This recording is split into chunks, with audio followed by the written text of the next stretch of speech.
आज का जो अपना टॉपिक है उस टॉपिक का नेम है लोकल स्टोरेज। लोकल स्टोरेज क्या होता है, कैसे यूज़ होता है और क्यों यूज़ होता है, वो सारी चीज़ें आज हम पढ़ने वाले हैं। सबसे पहला कॉन्सेप्ट ये आता है कि स्टोरेज क्या होता है। According to you what's the mean of storage? यहाँ पे डेटा स्टोर होता है। आपने देखा है कि डेटा, अगर हम स्टोरेज की बात करते हैं तो दो टाइप के डेटा स्टोरेज होते हैं। बातें ना करें, storage are of two type, एक लोकल एक ग्लोबल, या हम उसको अदर वर्ड्स में ये कह सकते हैं, एक टेम्पररी और एक परमानेंट। एग्जाम्पल, कितने लोग ऐसे हैं जो जूम पे मीटिंग करते हैं? ऑब्वियस बहुत से लोग करते हैं। तो उस पर जो हमारा चैट वाला ब्लॉक होता है ना, चैट करते हैं। यदि हमारी रिकॉर्डिंग प्रोसेस में नहीं है और हम चैट कर रहे हैं तो पूरा डेटा क्या हो जाता है? लॉस्ट। और जब तक मीटिंग डिस्कनेक्ट नहीं होती तब तक लॉस्ट नहीं होता। तो प्रोसेस क्या कहलाएगी? Like a local storage. और अगर हम बात करते हैं व्हाट्सएप पे चैट करने का, तो क्या कभी ऐसा होता है कि जैसे व्हाट्सएप एक्सेप्ट करते हो डेटा चला जाए? नहीं, कहीं ना कहीं जाके स्टोर होता है। तो ये स्टोरेज की बात है कि जहाँ डेटा स्टोर कर रहा है। ज़्यादातर इंटरव्यूज में कॉन्सेप्ट पूछे जाते हैं कि what's create application based on local storage. तो आज हम वही कॉन्सेप्ट पढ़ने वाले हैं। तो लिखिए, storage is a collection. Storage क्या है हमारा? कलेक्शन जो होते हैं उसे कहा जाता है स्टोरेज कॉन्सेप्ट। आज मैं आपको बहुत इंपॉर्टेंट कॉन्सेप्ट बता रही हूँ स्टोरेज का। ये डिस्प्ले में दो कलर दे रहा है। अगर ऐसे करके देख रहे हैं तो ग्रीन ज़्यादा है, ऐसे करके देख रहे हैं तो ये कलर अच्छा है। हाँ, कलर ठीक ठाक है। चलिए, तो हमने क्या किया, सबसे पहले देखा कि लोकल स्टोरेज, ग्लोबल स्टोरेज, सब चीज़ें मिलती क्या है। स्टोरेज तो मैंने बोल दिया स्टोर होता है, स्टोरेज। पर अगर हम डेवलपमेंट करते हैं ना, तो हम पता कैसे करते हैं कि स्टोरेज हमारा क्या है क्या नहीं। तो देखिए, हर एक ब्राउज़र का खुद का एक सेपरेट स्टोरेज होता है। मैंने राइट क्लिक किया, इंस्पेक्ट पे गए। आज ऑफ का प्रोग्राम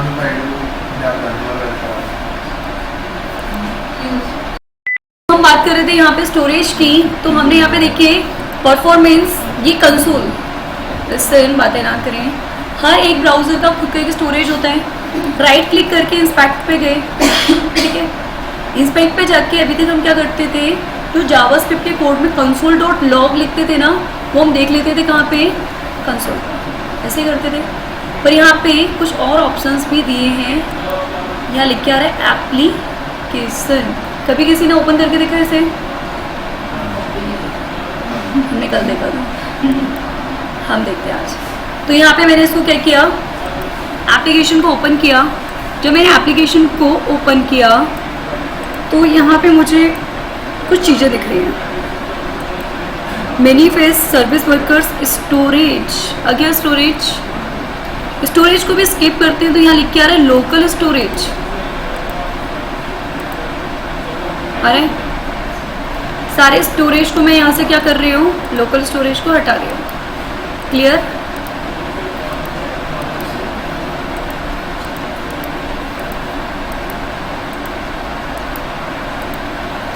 तो हमारा ये स्टोरेज जाना तो चाहिए। इसको मैंने रीलोड किया तो देख सकते चला गया, और ये वाले ब्राउज़र का ये ओपन है। तो ये हो गया हमारा लोकल स्टोरेज। तो आज जो हम टॉपिक पढ़ रहे हैं ना, वो लोकल स्टोरेज का ही पढ़ रहे हैं कि जो हमारा डेटा है ना, वो यहाँ आना चाहिए। और जो लोकल स्टोरेज में डेटा स्टोर होता है वो होता है हमारा की वैल्यू फॉर्मेट में। क्लियर? लिख के भी आ रहा है साइड में की एंड वैल्यू। अनमोल, क्लियर हुआ? Yes ma'am. तो ये हमारा की वैल्यू फॉर्मेट, जहाँ पे भी हमारा कोई स्टोरेज नहीं है। आज जो हम अपनी एप्लीकेशन डेवलप करने वाले हैं वो इतना सा कंसर्न है कि जब यूज़र रजिस्ट्रेशन करे तो लोकल स्टोरेज में डेटा आना चाहिए। जब वो लॉगिन करे तो लोकल स्टोरेज से डेटा को पिक करना चाहिए, और लॉगिन अगर सक्सेस हो तो प्रोफाइल पेज पे जाना चाहिए। ये सारी चीज़ें हम डेटाबेस से करते थे, स्टोरेज से करते थे, जहाँ पे हमारा डेटा स्टोर होता था। और डेटा हमें स्टोर लोकल करना है, ना कि ग्लोबल। और ये देख सकते हैं सेशन स्टोरेज भी है। सर्वर साइड जो हमारी एप्लीकेशंस होती हैं वो सेशन स्टोरेज लेता है। ये हम पढ़ेंगे आगे क्लासेस में, एक्सेट्रा लॉट्स ऑफ, ठीक है। तो अभी आपने देख लिया लोकल स्टोरेज में हमारा लोकल होस्ट वाला, क्योंकि हमारी जो एप्लीकेशन चलती है उस पर लिखे ना लोकल होस्ट समथिंग कुछ, ऐसा तो कुछ भी नहीं है। तो हम लोकल स्टोरेज की बात कर रहे हैं, तो लिखिए इसमें definition, storage is a collection and storage are of following types, जिसमें पहला लोकल स्टोरेज, दूसरा सेशन स्टोरेज। ओके, अब लोकल स्टोरेज प्रोसेस की बात तो हम कर रहे हैं, बट सबसे पहला कॉन्सेप्ट के लोकल स्टोरेज को थोड़ा सा ब्रीफ में जान लेते हैं। जावास्क्रिप्ट में जब हम काम करते हैं तो बोला जाता है कि local storage is a object,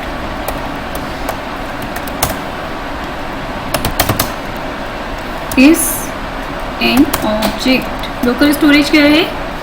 एक स्टोरेज है जिसका एस कैपिटल, क्योंकि कैमल केस में रहता है। Clear? Local storage is an object. जैसे डॉक्यूमेंट क्या होता है? वैसे लोकल स्टोरेज भी क्या है? ऑब्जेक्ट। लोकल स्टोरेज को एक्चुअली विंडो लोकल स्टोरेज कहते हैं, लोकल स्टोरेज विंडो। क्लियर? अब कॉन्सेप्ट ये आता है कि हम काम कैसे करते हैं। तो लोकल स्टोरेज, ऑब्वियस ये बात है, वो कॉन्सेप्ट आप पढ़ चुके हैं। वो कॉन्सेप्ट में कॉन्सेप्ट क्या होता है? क्लास होती है, उसका ऑब्जेक्ट बनाते हैं, फिर क्लास की प्रॉपर्टी को ऑब्जेक्ट से कॉल करते हैं। तो यहाँ पे बी, ये हमें मिल गया, इसकी दो प्रॉपर्टीज, एक होता है इसका सेट आइटम, आइटम को सेट करना, और दूसरा होता है हमारा गेट आइटम। लोकल स्टोरेज में डेटा को सेट करना और लोकल स्टोरेज से डेटा को एक्सेस करना, इसके लिए दो कॉन्सेप्ट क्लियर करते हैं, set item and gate item. अब कॉन्सेप्ट ये तो क्लियर हो गया कि दो मेथड से, बट डेटा सेट और गेट कैसे होता है? तो लिखिए कि local storage is based on की वैल्यू फॉर्मेट। लोकल स्टोरेज किस पे बेस्ड होता है? की वैल्यू फॉर्मेट। आप किसी कॉलेज में जाते हैं और एडमिशन लेते हैं, तो आपका नाम और आपका रोल नंबर, दो इन्फॉर्मेशन मेन होती है। तो रोल नंबर क्या हो गया? यूनिक रिकॉर्ड, और यूनिक रिकॉर्ड को हम कहते हैं की। नेम क्या हो गया? वैल्यू, जो कि डुप्लीकेट भी हो सकती है। तो रूल इज दिस कि की is always unique, value can be duplicate. तो लिख लो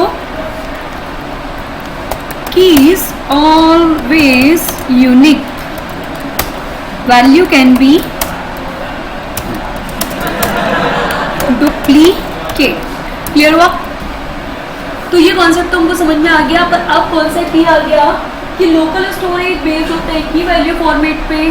फर्स्ट थिंग कि local storage is an object, next thing कि मेथड से, एंड लास्ट इज की इज ऑलवेज यूनिक। समझने के लिए यहाँ पे ये भी लिख लो कि लाइक अवर एग्जाम,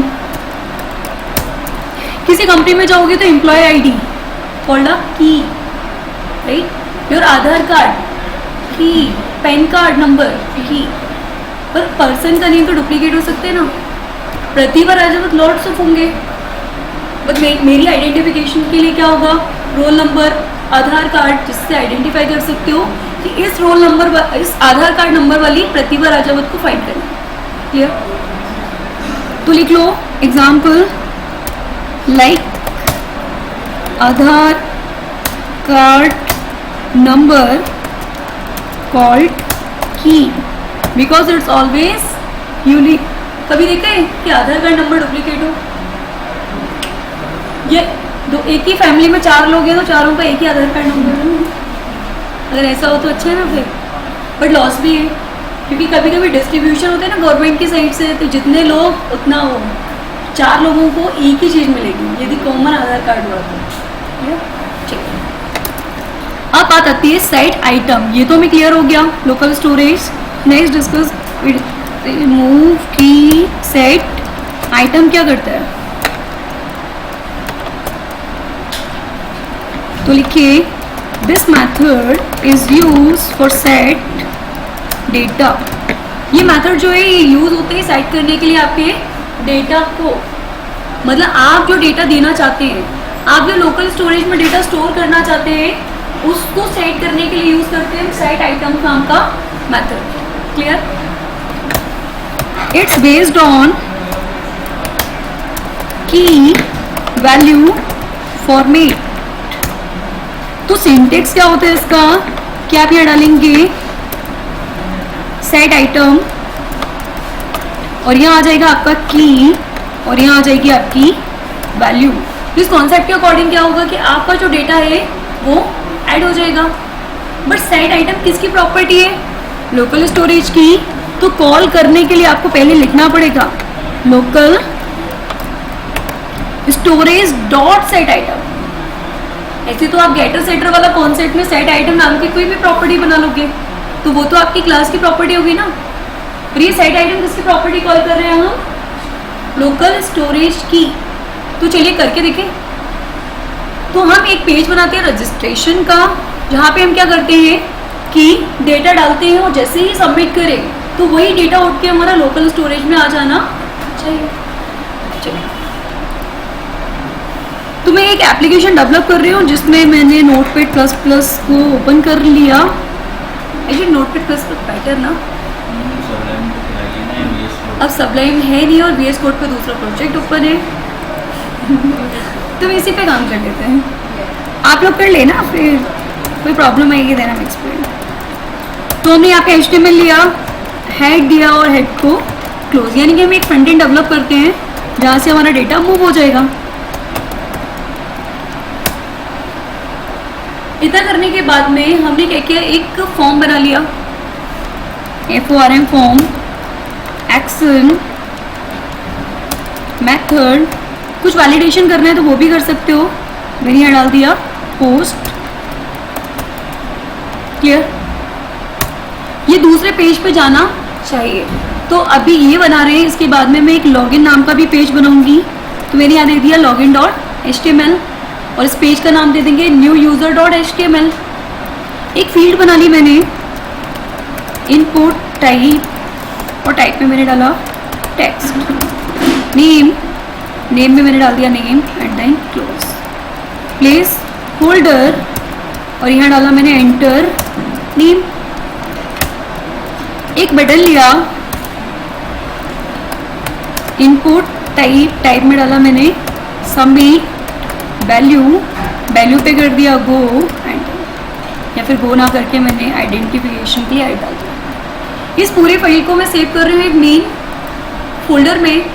तो यहाँ पे मैंने न्यू फोल्डर क्रिएट किया डेस्कटॉप पे और मैंने यहाँ डाल दिया लोकल स्टोरेज प्रोजेक्ट। ओके, ये एक फोल्डर बना लिया डेस्कटॉप पे, इसके अंदर एक फाइल क्रिएट की और फाइल में मैंने डाल दिया adduser.html। बन गई फाइल। दूसरी फाइल किस नाम से बनानी है हमें? लॉगिन, क्योंकि जब ये सबमिट करें तो ये उस पेज पे जाएगा। सेकेंड थिंग की वैलिडेशन हमने पढ़ा हुआ है कि लोकल स्टोरेज में डेटा तब जाना चाहिए जब हमारा डेटा वैलिड हो। क्लियर? तो मैंने वैलिडेशन में आपको ऑन सबमिट पढ़ा दिया था, तो मैंने यहाँ बना लिया ऑन सबमिट। मैंने यहाँ डाल दिया रिटर्न एक वेल नाम की प्रॉपर्टी। फॉर्म का भी नेम मैंने दे दिया, तो मुझे लेंथी प्रोसेस करने की जरूरत नहीं पड़ेगी। हेड पार्ट में आके मैंने यहाँ डाला स्क्रिप्ट नाम का टैग और स्क्रिप्ट को कर दिया मैंने यहाँ पे क्लोज। तो यहाँ तक तो क्लियर हो गया हमें। अब कॉन्सेप्ट ये आ रहा है कि जब यूजर डेटा सबमिट करे तो सबमिशन के टाइम पे कॉल क्या होगा? वेल नाम की प्रॉपर्टी। तो हमने यहाँ पे स्क्रिप्ट में जाके डिफाइन कर दिया वेल। क्लियर? कॉन्सेप्ट ये कह रहे हैं कि जब फॉर्म सबमिट हो तो डेटा हमारा जाना चाहिए किसका? नेम नाम के वेरिएबल का। कहाँ जाना चाहिए? वेल के अंदर, जो भी आप प्रॉपर्टी देते हैं। तो मैंने यहाँ पे क्या किया, एक वेरिएबल ले लिया नेम के नाम से। डॉक्यूमेंट डॉट फॉर्म का नाम क्या दिया है हमने? ऐप। फॉर्म का नाम हमने ऐप दिया। फील्ड का नाम हमने नेम ही दिया, जिसकी हमने वैल्यू को क्या कर लिया? तो मीन्स दैट कि जो फील्ड के अंदर आप डेटा डालेंगे वो फॉर्म से उस फील्ड का डेटा लाके किसको दे देगा? इस नेम नाम के वेरिएबल। ये जो वेरिएबल आप बना रहे हैं ये आपका एक न्यू वेरिएबल है, और ये जो आपने वेरिएबल लिया है ये आपका ये वाला वेरिएबल। ओके, ये वैल जैसे ये सबमिट बटन होगा तो वो पॉइंट करेगा वैल प्रॉपर्टी को, तो ये एक्टिव हो जाएगा। हमें इस फील्ड की वैल्यू चाहिए थी तो हमने यहाँ पे वैल्यू डाल दिया, तो जिसकी वैल्यू एक्सेस होके आ गई नेम नाम के वेरिएबल में। कॉम्प्लिकेशंस ना हो तो मैंने इसको चेंज करके NA कर दिया। क्लियर? तो ये NA क्या करेगा, हमारा डेटा प्रोसेस कर लेगा, डेटा एक्सेस कर लेगा। यहाँ तक क्लियर हुआ? ये कैसे काम करता है कि जैसे फोन पे वेरिफिकेशन लगाया ऑन सबमिट और इनपुट बटन पे क्लिक कर रहे हैं सबमिट वाली पे। एक्चुअली क्या होता है कि फॉर्म पे जब हम प्रोसेस करते हैं ना, तो जैसे ही हमारा बटन क्लिक होता है तो वो फॉर्म लोड होता है, उस लोकेशन पे जाता है जहाँ पे हमें डेटा देना होता है। ऑन सबमिट का काम क्या होता है, सबमिशन के लिए। तो ये जो प्रॉपर्टी जहाँ आपने डिफाइन की हुई होगी, ये वहाँ पे मूव कर लेगा। ये कैसे लिंक हुआ, मतलब इनपुट सबमिट और फॉर्म? इनपुट सबमिट और फॉर्म मतलब, एक सेकेंड, इनपुट सबमिट और फॉर्म, ये ऑन सबमिट हमने लगाया किस पे, फॉर्म पे। तो जब हम बटन क्लिक करेंगे तो ये फॉर्म प्रोसेस करेगा, क्योंकि सारी फील्ड्स किसके अंदर है, फॉर्म की, राइट। फॉर्म कॉन्सेप्ट पे दो मेथड्स लेते हैं हम, गेट एंड पोस्ट। तो जब हम बटन सबमिट करते हैं तो इस फॉर्म का पूरा डेटा प्रोसेस कर लेता है।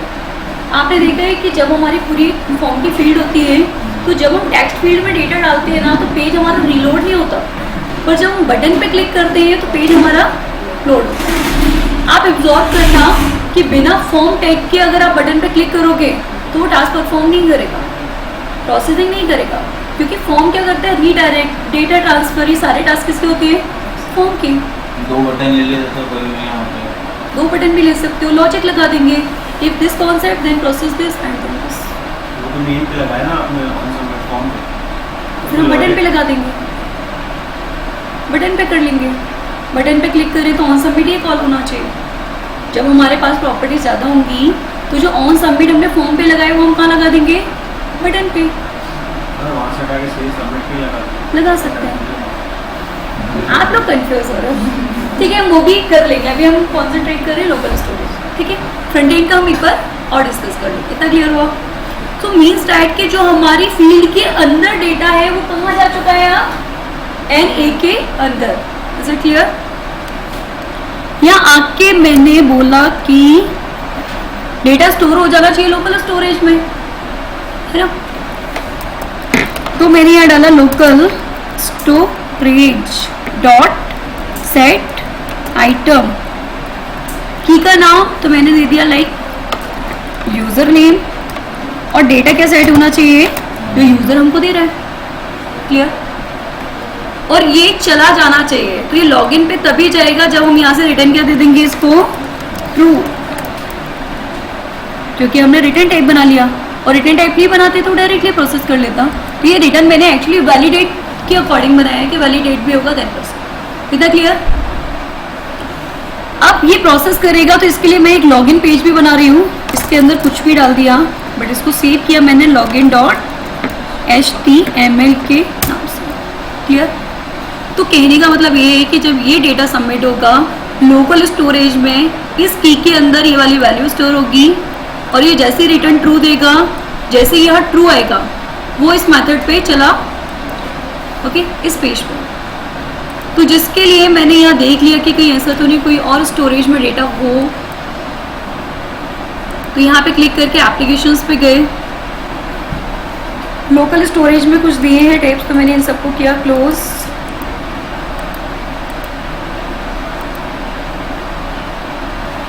ठीक है, अभी हमारा जो प्रोसेस होगा वो लोकल होस्ट से आ जाएगा। तो हमने क्या किया, अपने पेज को लोड कर लिया, तो हमने किया रन पे जाके क्रोम को ओपन। अब इसका स्टोरेज देखते हैं, तो हमने यहाँ पे इंस्पेक्ट किया,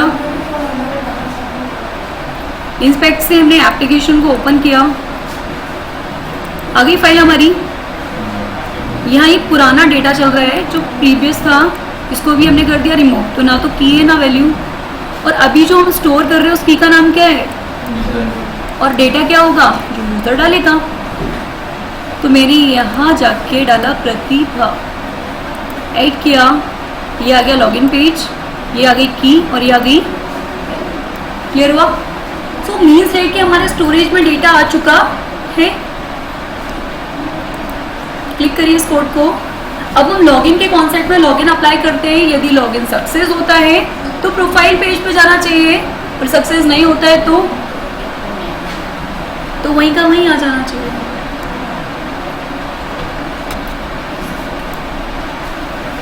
विंडो डॉट लोकेशन के बारे में तो सभी जानते होंगे ना, तो उस विंडो डॉट लोकेशन वाला कॉन्सेप्ट अप्लाई कर देंगे तो ये वहाँ पे मूव हो जाएगा. So is it done. तो लॉगिन वाले कॉन्सेप्ट पे लॉगिन लगा देते हैं. तो ऑलमोस्ट कि मैं यही वाला कोड कॉपी कर रही हूँ पूरा. नेम के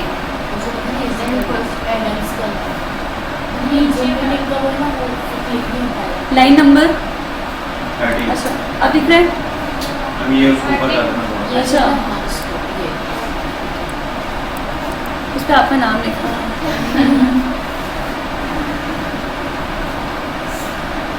ओके चलिए, तो हमने ये तो सेट आइटम पढ़ लिया, बट गेट आइटम हेडिंग डाल के लिए get item method. So according to this concept data get by key name. जैसे कि सेट आइटम के टाइम पे हम की और वैल्यू दोनों दे रहे थे डेटा को सेट करने के लिए, वैसे ही गेट आइटम के टाइम पे सिर्फ आपको क्या पास करना होगा, की, जिसके अकॉर्डिंग आपको मिल जाएगी वहाँ पे वैल्यू. राइट. आपकी इंफॉर्मेशन लेनी होती है तो सिर्फ एंटर क्या करना होता है, आधार कार्ड का नंबर, वो क्या है, की. अगर आपके नाम से सर्च किया जाए तो पता नहीं कितने लोग आ जाएंगे. जैसे रोबोट मूवी में बोलते हैं ना, ए के रमन, आ गए 4 लोग, फिर बोलते हैं कॉन्टेक्ट नंबर बताओ, फिर कॉन्टेक्ट नंबर भी same, I think contact number same थे, नहीं कॉन्टेक्ट नंबर सेम नहीं थे, कॉन्टेक्ट नंबर से फाइंड किया, फिर मकान नंबर फाइंड किया, ऐसा हो जाएगा है ना. इसलिए की वाला कॉन्सेप्ट लगाया. तो यहाँ पे आ गया हमारा local storage dot gate item, और यहाँ पे हम डालेंगे की. तो उस की का जो डेटा होगा स्टोरेज में वो उठ के हमारे पास आ जाएगा. तो चलिए अप्लाई करके देखते हैं. तो ये कॉन्सेप्ट हम कहाँ अप्लाई करेंगे, लॉगिन पेज पे. ठीक है, पूरा कॉन्सेप्ट मैंने वही रखा है. इस वाले पेज का नाम दे दिया मैंने एड यूजर. तो ये आपको विजिबिलिटी दे देगा एड यूजर की, और जब इस पेज पर जाएगा तो यहाँ आ जाएगा लॉगिन यूजर. ठीक है, तो ये जो हमने कॉन्सेप्ट अप्लाई किया है इसको हम यहाँ से हटाएंगे और यहाँ डालेंगे हम गेट आइटम. की का नाम था यूजर नेम. जिस डेटा को मैंने कंटेन कर लिया एक वेरिएबल के अंदर, और यूजर जो डेटा दे रहा है वो आ गया हमारा एन ए के अंदर. लॉजिक लगाया if N A equals to N A user का दिया हुआ डेटा, एन जो स्टोरेज से एक्सेस किया हुआ डेटा. यदि कंडीशन होती है ट्रू तो हम पढ़ चुके हैं window dot location. But wait, हम ये चाहते हैं कि अगर कंडीशन ट्रू होती है तो ये किस पेज पे जाए, प्रोफाइल पेज पे. तो यहीं दे रहे हैं ना हम, प्रोफाइल पे चला जाए. तो यहाँ से हम डायरेक्टली क्या लिख देंगे, रिटर्न ट्रू, क्योंकि आपने यहाँ लगा के रखा है ना. और अगर प्रोसेस क्या होती है डिफरेंट, तो रिटर्न में क्या दे दोगे, क्या दे दोगे, फॉल्स. राइट. बट अलर्ट में आपको मैसेज आ जाना चाहिए invalid user, invalid user. Clear. और हम बना रहे हैं यहाँ पे एक प्रोफाइल पेज. प्रोफाइल पे वो तभी जाएगा जब वो यूजर वैलिड होगा. तो हमने यहाँ डाला H1 को किया क्लोज और यहाँ लिख दिया वेलकम इन प्रोफाइल पेज. ठीक है. इस इन फ्यूचर उसका डेटा फैच करके यहाँ दिखा देंगे योर नेम इज दिस. तो मैंने यहाँ पे इसका नाम दे दिया प्रोफाइल डॉट HTML. प्रोफाइल का P कैपिटल, तो यहाँ पे भी हमने P कैपिटल किया. ओके. तो बस इतना करना था. यहाँ पे हमने ऐड की जगह पे मैसेज डाल दिया लॉगिन, और मैं जो स्टोरेज में डेटा है उसको कर रही हूँ रिमूव. ये वाला डेटा रिमूव किया मैंने. डिलीट चला गया। रिलोड कर लिया तो मैंने यहाँ आके इस पेज को लोड किया। ऐड कर रहे यूज़र को तो मैंने यहाँ पे किया प्रतिभा को, यूज़र नेम इक्वल्स टू प्रतिभा, आ गया लॉगिन पेज। मैंने डाल दिया कुछ और, क्या यूज़र वैलिड है? क्योंकि जो गेट आइटम है वो यूज़र नेम वाली की से क्या लेके जा रहा है? प्रतिभा। और आपने जो दिया है वो क्या है? कुछ उर्दू। तो उर्दू और वो हमारी लैंग्वेज तो मैच हो नहीं रही। इट्स वाई कि आपको अलर्ट में मैसेज दे देगा इनवैलिड यूज़र, और इसी पेज पर ला के रख देगा। पर मैंने यहाँ पे डेटा क्या डाला? प्रतिभा। अब आप जो डेटा दे रहे हो और जो वहां से गेट हो रहा है दोनों क्या हो गए? इक्वल। जब इक्वल हुए तो कहाँ चला गया? क्योंकि आपका लोकल स्टोरेज का डेटा मैच हो गया। तो ये कॉन्सेप्ट था हमारा, जहाँ पे हमने क्या किया? लोकल स्टोरेज में डेटा को ऐड कर लिया। इसको क्लिक कर लें, देन वी डिस्कस अगेन। इसमें की के साथ वैल्यू नहीं मेंशन कर देगा? किसमें? गेट आइटम में नहीं, क्योंकि वैल्यू तो आपकी आएगी ना, और ये तो की है जो वैल्यू लेके। इसको क्लिक कर लो, एक बार मैं एक्सप्लेन कर रही हूँ अगेन, जिससे आपको पूरा प्रोसेस क्लियर हो जाएगा। और ये बहुत इंपॉर्टेंट कॉन्सेप्ट है, ये तो आप समझिएगा। वही डायलॉग आता है ना कि पूरा बताने के बाद में, बाकी तो आप समझदार हैं। चलिए, तो एक बार मैं एक्सप्लेन कर रही हूँ फ्रॉम इनिशियल कि मैंने एक प्रोजेक्ट बनाया ऐड यूज़र के नाम से। लोकल स्टोरेज के बारे में हम पढ़ रहे थे। तो लोकल स्टोरेज एक ऑब्जेक्ट है जिसकी प्रॉपर्टी हमने यूज़ की सेट आइटम। हर एक ब्राउज़र का खुद का एक एप्लीकेशन प्रोसेस में डेटा हम लोकल स्टोरेज कर सकते हैं। तो ये फाइल में हमारा यूज़र नेम और ये प्रतिभा आ रहा है। ये यूज़र नेम क्यों आया? क्योंकि हमने साइट आइटम में की का नाम क्या दिया? यूज़र का नाम। NA मतलब नेम क्या देना चाहते हो, तो जो आप डालोगे वो स्टोर होगा। बट की क्या हो चुकी है यहाँ पे? फिक्स्ड। अब माइंड में थॉट आ चुका होगा कि अगर मैं वैल्यू चेंज कर दूँ तो अभी क्या है यहाँ पे? प्रतिभा। अब मैं यहाँ दे रही हूँ अमित, हो गई रिप्लेस, राइट? क्योंकि की तो आपकी एक ही है ना। नॉर्मल वेरिएबल को जब आप कोई नई वैल्यू देते हो तो पुरानी वैल्यू क्या होती है? क्लियर? तो ये सेट आइटम हमने कॉल किया, यूज़र का आया हुआ डेटा हमारा आ गया NA के पास, जिसको हमने सेट आइटम प्रॉपर्टी से की वैल्यू फॉर्मेट में मैप किया और यहाँ से रिटर्न किया ट्रू।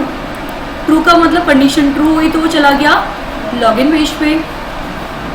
अब लॉगिन के पेज पे आप सेट थोड़ी ना करेंगे, लॉगिन के पेज पे तो आप गेट करते हैं। तो मैंने यहाँ पे कॉल किया गेट आइटम और फिर ये फॉर्म से डेटा एक्सेस कर लिया। तो वो डेटा आ गया हमारा NA के पास।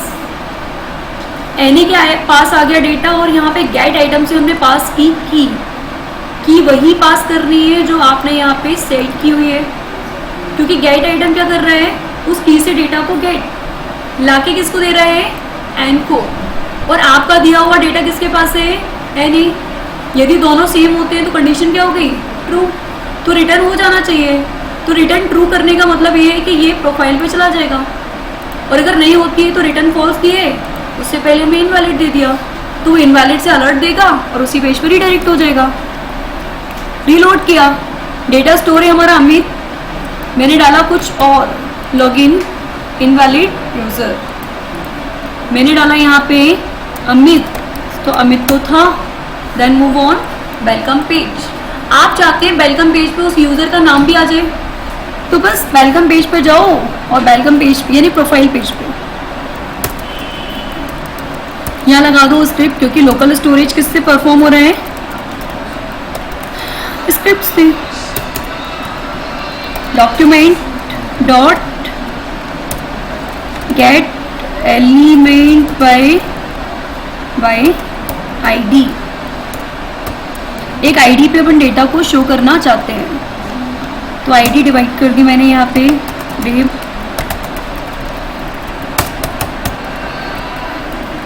मोबाइल तो म्यूट रखा करो, कितना बजता है mobile? Result dot inner HTML, data आना चाहिए local storage dot gate item, item का नाम यूज़र नेम, क्योंकि गेट आइटम क्या कर रहे हैं? की को कॉल। रिलोड हमने मेरा नाम ऐड किया, आगे प्रतिभा, लॉगिन किया प्रतिभा, आ गया डेटा क्योंकि स्टोरेज में तो था। जैसे यूजर नेम बहुत कैसे बढ़ेगी, रिप्लेस नहीं हो बढ़ते जाए। लोकल स्टोरेज में तो एक की के अकॉर्डिंग एक ही रिकॉर्ड होगा, जैसे जैसे आप न्यू रिकॉर्ड डालेंगे वो ओवरलैप करते हैं। क्लियर?